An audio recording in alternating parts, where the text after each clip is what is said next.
విజయక్రాంతి దినపత్రికలో ఒకటి చూసిన, విద్యకు విత్తం ఎంత, బడ్జెట్లో ప్రతిసారి 6 నుంచి 10% లోపే కేటాయింపులు, 15% నిధులు కేటాయిస్తామని సీఎం రేవంత్ రెడ్డి ఇచ్చిన హామీ బడ్జెట్లో అమలయ్యేనా? మిగతా రాష్ట్రాల కంటే మన కేటాయింపులు తక్కువే. బీహార్లో 18.4%, రాజస్థాన్లో 18% కేటాయింపు. విద్య పైన మన తెలంగాణ ప్రభుత్వం ఎంత నిర్లక్ష్యంగా ఉందో ఈ కథనం చెప్తుంది. అయితే విజయక్రాంతి పత్రికకు చెప్పేది ఏంటంటే, బడ్జెట్లో ప్రతిసారి 6 నుంచి 10% లోపు పెడుతున్నారు, కరెక్టే. బడ్జెట్ కేటాయిస్తున్నారు కానీ అమలు ఎంత అవుతుందో చెక్ చేసిరా? ఈ అమలు కథ ఇప్పుడు చూడండి. ఎంత ఖర్చు, కేటాయింపులు ఎంత ఖర్చు చేసింది, కేటాయింపులు ఎంత ఖర్చు చేసింది ఎంత. ఇగో ఈ లెక్క ఒకసారి చూడాలి మనం. ఇక చూడండి, తెలంగాణ ప్రభుత్వం ఎంత ఘోరాతి ఘోరంగా వ్యవహరిస్తుందో ఉంటాం. విద్యా విషయంలో చాలా నీచంగా, ఇగో పాఠశాల విద్య విషయంలో చూడండి, కేటాయింపులు 6 నుంచి 10% మధ్యలో అన్నారుగా. ఇక చూడండి, 2014-15లో 9,535 కోట్ల 65 లక్షలు కేటాయించిరాయా బడ్జెట్లో. ఖర్చు పెట్టింది ఎంత? 5,938 కోట్లు. మిగిల్చిన నిధులు ఎంత? 3,596 కోట్ల రూపాయలు వాపసు తీసుకురు. అంటే మీరు చెప్తున్న 6% కూడా కాదు, ఇది 3% కూడా లేదు, దగ్గరకు వచ్చి కిందకు వచ్చి పడ్డది. 2015-16లో 10,069 కోట్లు కేటాయించారు. ఇందులో 1000 కోట్లు మిగిల్చారు. 2017-18లో 10,944 కోట్లు కేటాయించారు. ఇందులో 196 కోట్లు మిగిల్చారు.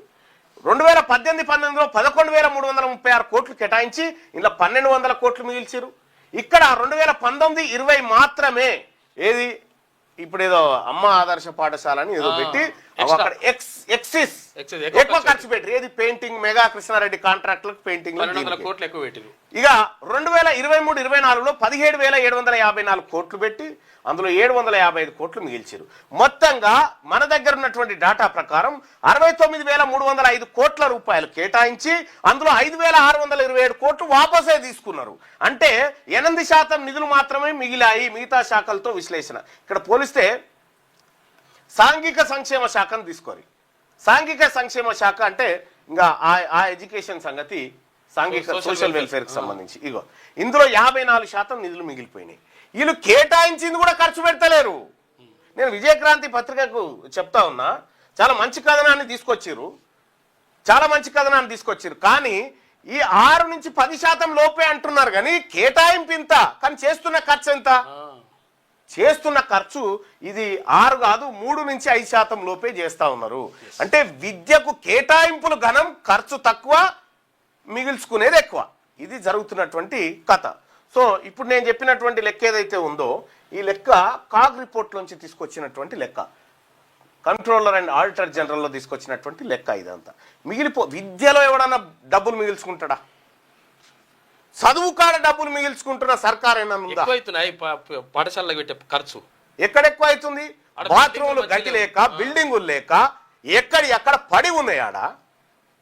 ఈ రాష్ట్ర ప్రభుత్వం 20% తగ్గకుండా విద్యలో బడ్జెట్ పెట్టాలి. ఈసారి పెట్టడమే కాదు, దానిపైన పర్యవేక్షణ ఉండాలి నిధుల ఖర్చు కోసం. వైద్యానికి కూడా 20% పెట్టాలి. వైద్యానికి 20% పెట్టితేనే అది సంక్షేమ రాజ్యంగా ఉంటుంది తప్ప లేకపోతే సంక్షోభ రాజ్యమే.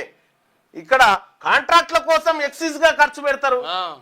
అంటే పేదవాడు చదువుకోవడానికి ఇటువంటివి చేయరా? అందుకోసమే ఈ విజయక్రాంతి కథనాన్ని నిజంగా అది అద్భుతమైన కథనం. ఈ బడ్జెట్లో జరిగినటువంటి మోసాలన్నింటినీ కూడా ఇంకా బయట పెట్టాలా. బీహార్ 18% పెడతా ఉంది. బీహార్ 18% ఎడ్యుకేషన్ మీద ఖర్చు పెడతా ఉంది. అందుకోసమే బీహార్ నుంచి అంతమంది ఐఏఎస్లు వస్తా ఉన్నారు. మనోళ్ళంతా ఐఏఎస్ రాలే ఉండే మొన్నటిదాకా. కాబట్టి ఈ రాష్ట్ర ప్రభుత్వానికి తెలంగాణ రాజ్యాధికార పార్టీని సూచన చేస్తా ఉన్నా, హెల్త్ అండ్ ఎడ్యుకేషన్కు కనీసం 40% తగ్గకుండా బడ్జెట్ నిధులు కేటాయించాలని డిమాండ్ చేస్తా ఉన్నా.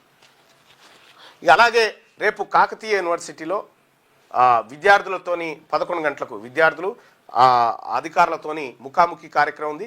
విద్యార్థుల సమస్యలు, అధికారుల సమస్యలు, యూనివర్సిటీ ఎదుర్కొంటున్నటువంటి అనేక విపత్తుల గురించి మాట్లాడడానికి పోతా ఉన్నాం. ఇక రేపు 11 గంటలకు కాకతీయ యూనివర్సిటీ వరంగల్లో కలుద్దాం. ఈలోపు తెలంగాణ రాజ్యాధికార పార్టీలో చేరాలనుకుంటున్నటువంటి బీసీలందరికీ కూడా ఆహ్వానం పలుకుతూ, మీరు తెలంగాణ రాజ్యాధికార పార్టీలో చేరాలంటే మీరు చేయాల్సిన చిన్న పని